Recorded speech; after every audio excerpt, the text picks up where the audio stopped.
Hello guys, welcome back to another episode of WWE से जुड़ी सारी की सारी चटपटी खबरें और अपडेट। भाई पहली खबर हमारी ट्रिपल एच से जुड़ी हुई है, क्योंकि भाई पिछले स्मैकडाउन के अंदर उन्होंने एकदम आगे आग लगा दी थी, वाट लगा दी थी और रॉक के साथ उन्होंने भाई कई बार पंगे लेने की कोशिश करी, उनके कैच फ्रेज वगैरह उनके ऊपर मारने की कोशिश करी है। तो खबर भाई ट्रिपल एच के रिटायरमेंट से बाहर आने की आ रही है कि भाई क्या ट्रिपल एच रिटायरमेंट से बाहर आएंगे कि नहीं आएंगे। देखो भाई, ट्रिपल एच की हेल्थ कंडीशन अभी पब्लिक तो हुई नहीं है, लेकिन पब्लिक ना होने की वजह से हम इतना तो जानते हैं अभी तक कि भाई ट्रिपल एच को कम्पीट नहीं कर सकते और कोई बम नहीं ले सकते। और बहुत सारे स्पेकुलेशन कह रहे हैं कि रॉक जो है इस बार अगर मैच में कम्पीट नहीं कर पा रहे हैं तो फिर रोमन रेंस और कोडी रोड्स के मैच के बीच में आकर इंटरफेयर करेंगे और इंटरप्शन की वजह से कोडी रोड्स को हरवाने की पूरी कोशिश करेंगे। तो उस कोशिश को नाकाम करने के लिए भाई ट्रिपल एच आकर रॉक के 3-4 चंगाट तो लगा ही सकते हैं भाई, आके अपना भाई सिग्नेचर मार के जा सकते हैं। बम्स भले ही लेना नहीं, लेकिन रॉक की जुताई तो करके जा ही सकते हैं वन हैंडेडली। इतने बीच का फायदा उठा के कोडी रोड्स भाई टाइटल तो जीत ही सकते हैं। और भाई इसी से जुड़ी अगली स्टोरी की तरफ हम चलते हैं कि भाई रॉक की जो कमबैक हुई है उसको कई लोग जो है भाई पसंद नहीं कर रहे हैं, नहीं मतलब उसको उतना हाइप मिल पा रहा है जितना मिलना चाहिए। तो WWE hall of fame Booker T ने आके भाई पिछले पैट मैकेफी शो के अंदर आके यही बोला था कि भाई रॉक की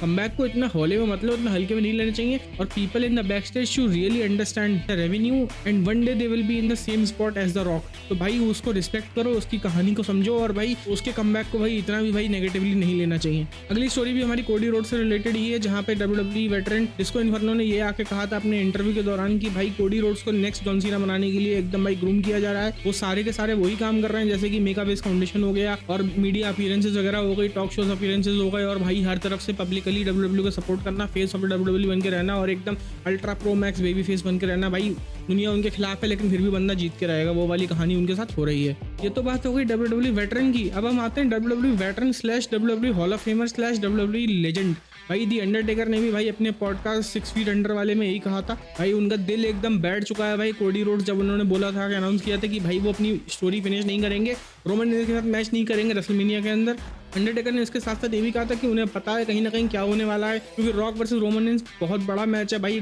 एक मेगा मनी डील है भाई, एकदम इससे ऊपर कुछ हो नहीं सकता इस समय के हिसाब से। सबसे प्रीमियम मतलब आप मतलब आपको भाई एकदम हरबों में खेलना है तो भाई यही डील है आपके लिए, सबसे बेस्ट इन स्लॉट भाई यही है। उनका कहना यही है कि जैसा भी रहा भाई उन्होंने जो प्रोमो कट किया, प्रोमो कट करने के बाद रॉक को भाई हैंड ओवर कर दिया। अंडरटेकर भाई समझ रहे थे कि भाई वो भी इस मूवमेंट इन स्पॉट्स के अंदर रह चुके थे, उन्होंने भी ये सब झेला है, तो भाई वो उसको रियली अप्रिशिएट कर रहे थे कि भाई कोडी रोड्स भाई मान गया भाई आपको, भाई बहुत आपने प्रोफेशनली इस सिचुएशन को हैंडल किया है। अंडरटेकर भी भाई कोडी रोड्स की तारीफ करते हुए नहीं चुके हैं। उसके बाद भाई हमारी अगली बड़ी खबर आती है कि भाई ब्रॉक लेसनर को डब्ल्यूडब्ल्यूई ने भाई एंट्रेंस वाला जो होता है ना डब्ल्यूडब्ल्यूई देन नाउ फॉरएवर वाले उसमें से निकाल दिया है भाई। Brock Lesnar is included in aforementioned lawsuit against by WWE और इसी वजह से भाई उनको रिमूव कर दिया गया है डब्ल्यूडब्ल्यूई देन नाउ फॉरएवर वाले स्टेज के अंदर से। मैंने भाई एक स्क्रीनशॉट अटैच कर दिया है और उनको रिप्लेस करके भाई LA नाइट को लगा दिया गया है भाई। Brock Lesnar going against WWE वाले ये भाई बहुत भयानक लॉसूट के अंदर भाई एक स्पेकुलेशन ये भी आ रही है कि Brock Lesnar may not ever return to WWE again. उसके बाद भाई हमारी अगली सबसे बड़ी खबर आ रही है सेथ रॉलिंस का इन रन रिटर्न। भाई कहानी कहाँ तक पहुंची, उनकी नी कंडीशन क्या है।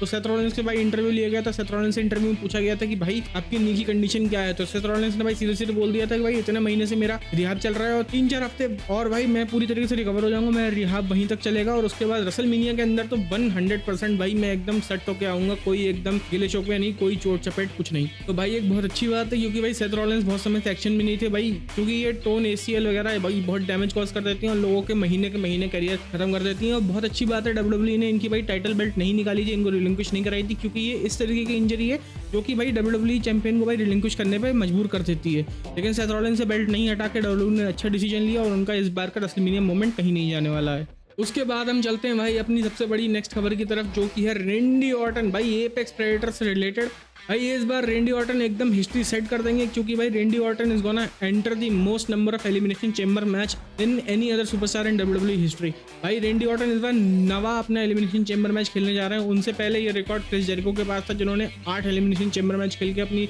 नंबर 1 पोजीशन रखी थी। और भाई रेंडी ऑर्टन इस बार घुसेंगे, क्या लगता है आप लोगों को, जीतेंगे हारेंगे क्या होगा, क्योंकि ऑलरेडी भाई वो एक एलिमिनेशन चेंबर मैच जीत चुके हैं 2014 के अंदर, जहां उन्होंने अपनी डब्ल्यूडब्ल्यूई वर्ल्ड हेवीवेट चैंपियनशिप भाई दोनों जो बेल्ट लेके घूमते थे वो अपनी सिक्योर करी थी। इसी मैच से जुड़ी कई स्पेकुलेशंस आ रही हैं कि भाई क्या रेंडी ऑर्टन जीतेंगे हारेंगे। अगर जीत जाते हैं तो भाई क्या लाजवाब कहानी है, क्योंकि हम लोग पहले से ही सेथ रॉलिंस और रेंडी ऑर्टन की कहानी सुन चुके हैं और भाई एकदम औसम केमिस्ट्री। और अब तक भाई ये देख लो रेसलमेनिया 31 के अंदर भाई रेंडी ऑर्टन ने जो सुपर आरकेओ मारी थी ना भाई सेथ रॉलिंस के ऊपर, भाई वो iconic one of the greatest RKO के अंदर आती है भाई। अभी भी अगर लिस्ट खोल के देख लो डब्ल्यूडब्ल्यूई की खुद की ऑफिशियल टॉप 10 लिस्ट देख लो तो भाई वो